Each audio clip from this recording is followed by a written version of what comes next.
Hello and welcome to the third video in this short series on why are you using CDT. Now with me I've got Jeff. Hi. And Jeff is new to this whole thing.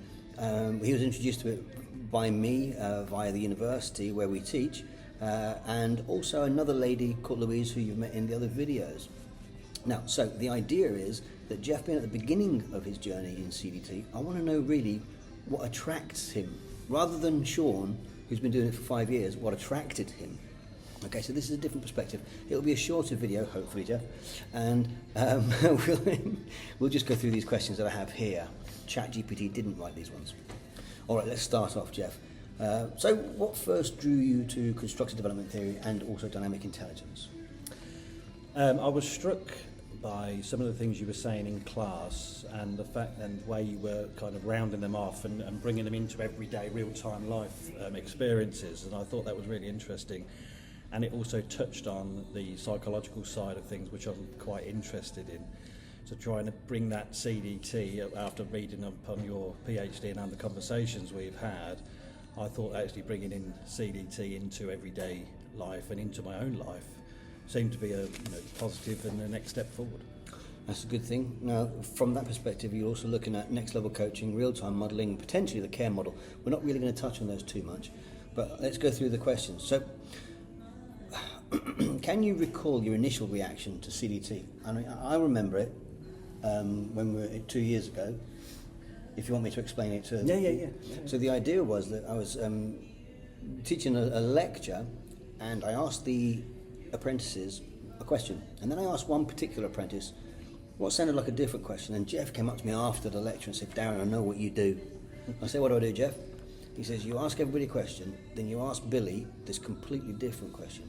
I said, "Actually, it's the same question, just at a different level." And the point was, Billy wasn't very engaged in the lectures because the idea was that the lectures were beneath Billy, and it was true, but the reason wasn't because the content was crap or boring or anything like that. It's because they were operating at a much higher level than the majority of the people in the room. So what I did was I accommodated this and asked questions appropriate to Billy's level. And Jeff noticed, and since that day, probably 2 years ago, 18 months ago at least, developmental levels have been coming up a lot more. So can you recall, apart from that, I mean, what was it about that? I just Noticing. I thought it was really interesting the way that you'd, connected the dots almost, and just sort of found the level of the room and then lifted it up again. More specifically with that particular person, Billy, who you recognise as having, a further cognitive level of thinking. I think that it was very interesting to me how you recognise that and how you framed it. So with that in mind then, as you over the 18 months you've been looking at this, has CDT or developmental levels, let's stick with that, has that clicked for you in any way? Yes, it has. The change that the decisions that I've been making have been fundamentally changed because of a more in-depth sort of thought process that's taken place following on from these intentions and the constructions that are being brought together, and being aware of my own decision-making ability. And I think it's extremely interesting to me to be able to then look at it from a third-person point of view kind of thing, and then being able to then spot and answer these questions and use it to better my ability and to then further the department I'm currently working. Well, he's just answered 3 questions in one go there. So let's just ask the first one again. So how has engaging with CDT shifted how you see yourself? And it says see yourself, but in reality, how are you constructing your identity? How has CDT helped you with that? Helped me with constructing your identity. How has it helped you to see you differently or construct you differently? It's introspective, I think. It's made me look into how I deal with things, how I'm asking questions, how I'm answering questions, what I'm taking in, and what I'm putting out. It becomes then, it's felt to me like it's a much more efficient way of being able to understand and answer questions and get rid of the rubbish. Yeah, because you can pretty much map to the relative or the responsible cognitive intention and understand that you use it in this way, and in order to get balance, you have to use it in this way first to get back to here. And recognising actually that some areas, following on from the test that I did, it was a understanding that I was imbalanced. So a lot of my thinking was on the low level kind of side of things, where actually I was thinking I was completely the other way around. But so it's interesting then to sort of concentrating onto these particular low level areas and then start building them up to get a more balanced review of it. And so from that perspective, if you focus on, say for example, someone is massively external in their locus of evaluation and they really worry about what other people think, if over the course of a month or 3 you can get them to be much more internal, that doesn't just change their locus of evaluation, where they get their rules from. That changes their entire world view, because no longer do they necessarily care about what you think of them anymore. They're more interested in running it through their own system first in order to get the best response for them. Well, that changes their entire behaviour, but the thinking comes first. So that's a really interesting way of looking at it. I mean, that's CDT in a nutshell, he's just explained there. The question here is, has it given you a language for something that you didn't have a language for before, or maybe labels that you didn't have labels for before? Yeah, it's focused. It's focused me much better, I think, than how I had before. It was completely chaotic, and then actually having like a set of levels, cognitive intentions, etc., to be able to focus on, has been able to mean that I'm able to direct things in a much more efficient way, in a much more focused way. It's very interesting. I agree with what you just said a minute ago about the fact that you're recognising your abilities or inabilities, and then bringing it all together to actually form a more holistic yourself. So what shocked you the most about this? It says here the most confronting or surprising insight you've had through, because basically you're generating this new self-awareness, intention, awareness, choice, response. What's the thing that shocked you the most about your thinking? Could you reframe that? Yeah. So let's map it to the next question. How has working with CDT changed how you relate to others? And let's look at it from a work perspective. So how has it shifted? You've understand yourself. That's not good English. You understood yourself. You understand how you construct yourself. Now to a certain point, how has that helped you in understanding others, especially in work? Yeah, it's helped me recognise the abilities or capabilities of others in order to me to be able to then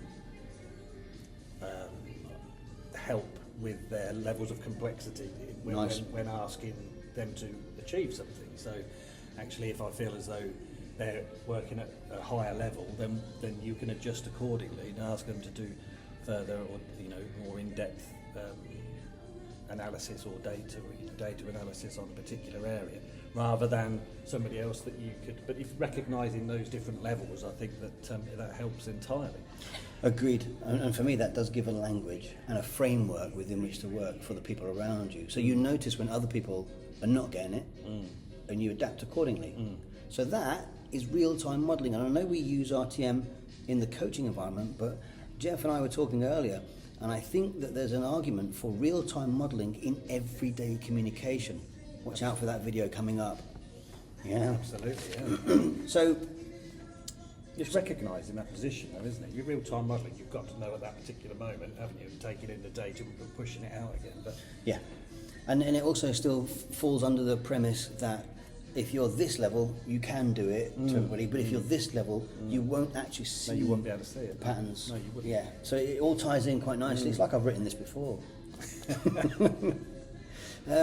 So why does it matter to you to know this kind of information? Why does it matter to know CDT? People's levels, cognitive intention shortcuts. It's making me a better person for start off, I think, and understanding my own way of thinking, rather than it being, as I said earlier on, chaotic kind of scrambled mess in my head. Right? It's given me something to focus on. It also makes me in my role or in any role be able to help other people or help situations in Yeah, might have to cut that bit out. Don't worry. So the idea there, what Jeff is saying is that he's got a caring for others perspective, whereas some other people will do it from a caring for self perspective. They just want to get better at understanding their own construction of self to enable themselves to develop how they think, how they construct their thinking. Now the point for me is it doesn't matter whether you're caring for self or caring for others. The outcome is you will help others, because by virtue of the fact that you see the patterns they don't see, given your intention to point out the pattern in a nice way, not in a "oh my god, I can't believe you did that" kind of way, you will be helping their thinking. Now it might take a month or 6 months to help you. Depends on whether they're need to be fired in the meantime, or if it's your trouble and strife at home. Yeah, exactly. But you'll notice patterns. Yes, I'm starting to do that now. I'm starting That's to the key. notice patterns of people, the way they're thinking. And then once you start understanding patterns, you can start recognising what they're going to be doing, their future kind of changes, and what they're going to, and what you expect from them. So, yeah, go on. Because what I was going to say was, I've had people say to me, Darren, your system is about behaviour. It's not about behaviour. Even though Jeff was pointing out the potential for predicting behaviour in the future, what's actually happening is Jeff is predicting the thinking behind the behaviour. He knows the thinking pattern which leads to specific behaviours. So this kind of external behaviour is very, very different to this kind of internal behaviour. That's all we're doing. But the thinking comes first. So if with this in mind then, and how far you're going to take it, I'm hoping that he does a PhD in this. Where do you see, for example, CDT, dynamic intelligence, all the derivatives in about 5 years' time? I just think it should be part of the foundation of learning. It can be used into so many different areas. Whether you're a lecturer, whether you're working in a company or a business, you start looking at the complexities within and based on that foundational point, and then building on that, building on areas that are important, recognising, strengthening. I don't think anybody could go wrong with that. I think it's going to strengthen any business on any response. Yeah, because you can look at the different levels of thinking determine different types of businesses being created, and we won't go into it now because there's other videos. But what I'd like to know then, just to ask a final question, right? If you reflect on your awareness journey now, where do you feel you are now in comparison to where it began a couple of years ago? I'm more aware, but there's a long way to go. See, that's a developed response. Yeah, it's a very, and the more you look into these areas, the more complex it becomes, the deeper it is, and you realise that there's a lot to learn, a lot to take on board, but it's a very exciting journey. Yeah, and it's not just CDT. There are other wonderful systems out there. Robert Keegan, Otto Lasky, Suzanne Cook-Greuter, that kind of thing. However, in this scenario, when we look at their systems through the lens of constructive development theory and how aware we are of our use of these cognitive shortcuts, it offers a springboard for developmental thinking growth. Anything you want to add? Fully agree. No, but I just hope that my journey is going to be, an interesting one. I know it will be an interesting one, and thank you for your help. No, thanks very much. Thanks a lot. And if you want to get in touch, email or telephone, do so and we'll get back to you. Thanks very much.